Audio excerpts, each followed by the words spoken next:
ایران اور امریکہ کے درمیان امن معاہدے کی drafting field marshal Asim Munir اپنے ہاتھوں سے کر رہے ہیں۔ تنہا فیلڈ مارشل عاصم منیر پاکستان کے دارالحکومت میں تاریخ رقم کریں گے۔ سینیٹر فیصل ووڈا کہتے ہیں فیلڈ مارشل عاصم منیر نے بھارت کو جنگ میں بدترین شکست دی۔ وہ صرف خطے تک محدود نہیں رہے بلکہ عالمی امن کے لیے بھی کردار ادا کر رہے ہیں۔ فیلڈ مارشل نے نہ صرف پیچیدہ مذاکرات کی راہ ہموار کی بلکہ امن معاہدے کی ڈرافٹنگ کی۔ دنیا کے تجزیے اور دعوے سب غلط ثابت ہوں گے۔ امید ہے کچھ دنوں یا ہفتوں میں پاکستان میں بڑے عالمی رہنماؤں کی آمد ہوگی۔ عالمی رہنماؤں کے ساتھ دنیا کے امن کی وہ تاریخ رقم ہوگی جس کا گمان نہیں تھا۔ پاکستان اور field marshal Asim Munir world order میں نمایاں طور پر نظر آ رہے ہیں۔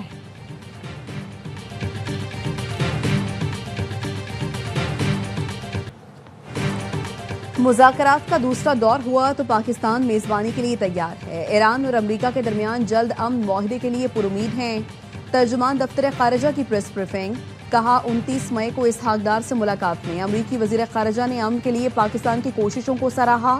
ابراہم معاہدے سے متعلق پاکستان کا موقف مستقل اور واضح ہے۔ اس حوالے سے پاکستان کی پالیسی اور موقف میں کوئی تبدیلی نہیں آئی۔ پاکستان آزاد فلسطینی ریاست کے قیام کا حامی ہے۔ القدس شریف کو فلسطینی ریاست کا دارالحکومت بنایا جانا چاہیے۔ پاکستان کی کویت اور بحرین پر حملوں کی مذمت، مشرق وسطیٰ میں بڑھتی کشیدگی تشویشناک قرار دے دی۔ ایک سوال پر ترجمان نے کہا ایران سے متعلق انٹیلیجنس معلومات امریکہ کے ساتھ شیئر کرنے کے دعوے بے بنیاد ہیں۔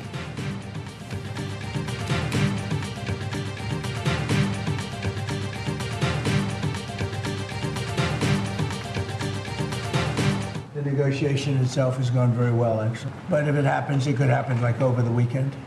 When it's over, as of this moment, it's agreed that we will go in with them, we will get it, and we will destroy it. We actually spoke with Hezbollah for the first time ever.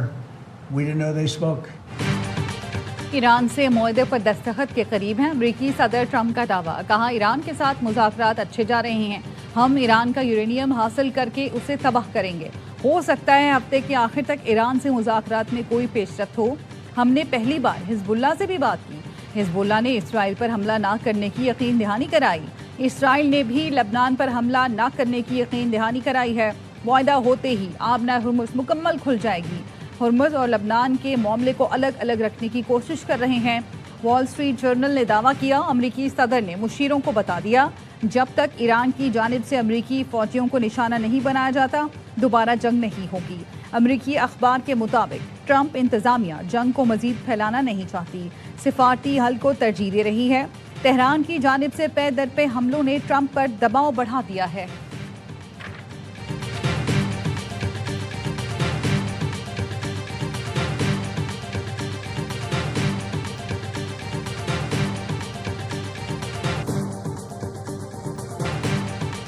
On this vote, the yeas are 215 and the nays are 208.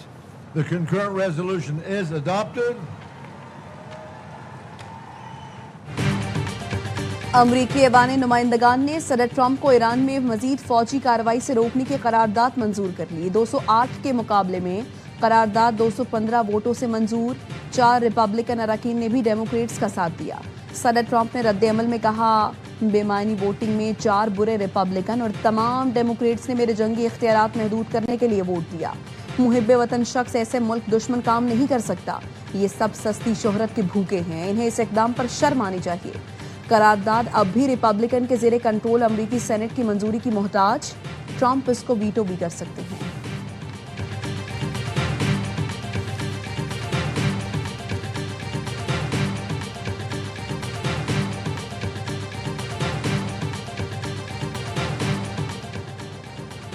امریکہ سے مذاکرات میں کوئی ٹھوس پیش رفت نہیں ہوئی۔ ایرانی وزیر خارجہ عباس عراقچی کہتے ہیں امریکہ سے رابطہ منقطع نہیں ہوا۔ مذاکرات کی میز پر واپسی لبنان میں جنگ کے خاتمے اور خطے میں کشیدگی کو روکنے سے مشروط ہے۔ لبنانی چینل سے گفتگو میں کہا ہماری عسکری پوزیشن اس سے زیادہ مضبوط ہے جتنی جنگ سے پہلے تھی۔ ہمارے پاس جنگ جاری رکھنے کی صلاحیت موجود ہے لیکن اس کا یہ مطلب نہیں کہ ہم جنگ چاہتے ہیں۔ اسرائیل بیروت پر حملہ کرے گا تو ایران فیصلہ کن جواب دے گا۔ ہماری افواج جنگ دوبارہ شروع کرنے اور اسرائیل کے اندر اہداف کو نشانہ بنانے کے لیے پوری طرح تیار ہیں۔ پاسداران انقلاب نے واضح پیغام دیا جب تک اسرائیل لبنانی علاقوں سے پیچھے نہیں ہٹتا تب تک خطے میں امن ممکن نہیں۔ علاقائی جنگ روکنے کے لیے پہلی شرط لبنان سمیت تمام محاذوں پر جنگ بند کرنا ہے۔ دشمن لبنانی عوام پر حملے فوری بند کرے، مقبوضہ علاقے خالی کر کے لبنان کے آزادی اور سرحدوں کا احترام کرے۔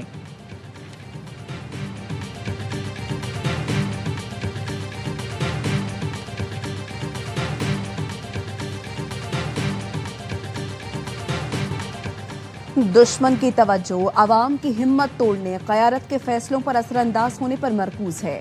ایران کے سپریم لیڈر مجتبی خامنہئی کہتے ہیں شکوک، خوف، مایوسی اور اختلاف پھیلانا دشمن کا بنیادی ہتھیار ہے۔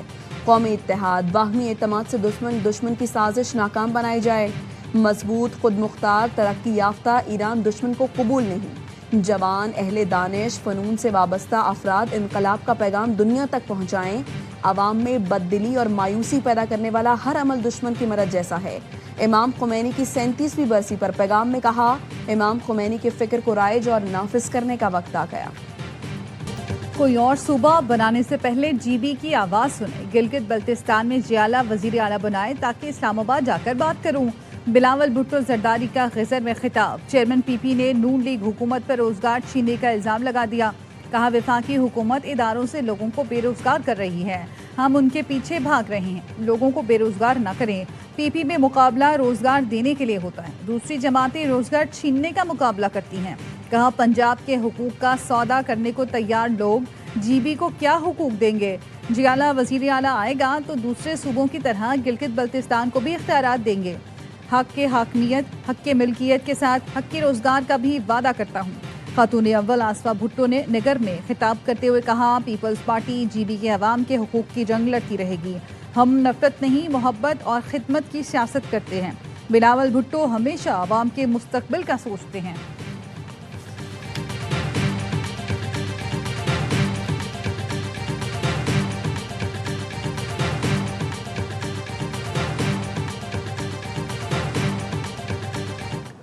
شیر کا نشان پاکستان کی طاقت کا نشان، غیرت کا نشان ہے۔ ہم عزت دینے والے لوگ ہیں، ہم زمین سے اٹھا کر اوپر کرنے والے لوگ۔ اگلے 5 سال ہنزا کیسا ہونا چاہیے؟ کراچی جیسا کہ لاہور جیسا ہونا چاہیے؟ صفائی ہونی چاہیے کہ گندگی ہونی چاہیے؟ صفائی لاہور میں ہے، کراچی میں نہیں۔ آئندہ 5 سال میں ہنزا کراچی نہیں لاہور جیسا ہونا چاہیے۔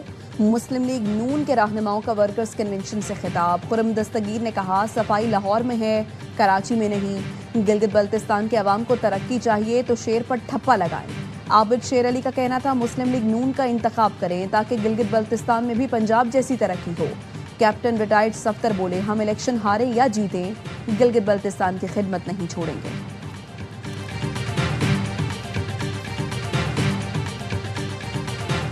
قومی اسمبلی کا بجٹ اجلاس 10 جون کو شام 5 بجے ہوگا۔ قومی اسمبلی اور سینٹ اجلاس کی سمری بھیج دی گئی۔ وزارت خزانہ کا کہنا ہے وفاقی وزیر محمد اورنگزیب 9 جون کو اقتصادی سروے پیش کریں گے۔ قومی اقتصادی کونسل کا اجلاس 8 جون کو متوقع ہے۔ وزیر اعظم شہباز شریف صدارت کریں گے۔ وفاق اور صوبوں کے ترقیاتی منصوبوں کا جائزہ ایجنڈے میں شامل۔ ترقیاتی ترجیحات اور سالانہ اقتصادی اہداف پر اہم فیصلے کیے جائیں گے۔ ترقیاتی پروگرام کو حتمی شکل دی جائے گی۔ بجٹ پر حکومت اور پیپلز پارٹی میں ڈیڈ لاک برقرار۔ پی پی قیادت کا پارٹی کی بجٹ کمیٹی پر شدید اظہار برہمی۔ ذرائع کا کہنا ہے پیپلز پارٹی کی کمیٹی نے بجٹ تجاویز پر لچک دکھائی۔ پی پی کمیٹی کو بجٹ پر پوائنٹ ٹو پوائنٹ بات کرنے اور تجاویز کی فوری حمایت نہ کرنے کی ہدایات دی گئی تھیں۔ عوامی ایشوز پر سخت موقف اپنانے کی تلقین کی گئی تھی۔ پی پی کمیٹی نے مبینہ طور پر بعض حکومتی تجاویز سے اتفاق کیا۔ پارٹی قیادت کی ہدایات نظر انداز ہونے پر بجٹ کمیٹی کو حتمی فیصلے سے روکا گیا۔ پی پی قیادت وفاقی بجٹ پر حکومت سے اب براہ راست مذاکرات کرے گی۔ بلاول بھٹو کی وزیر اعظم اور نائب وزیر اعظم سے ملاقاتوں کا امکان۔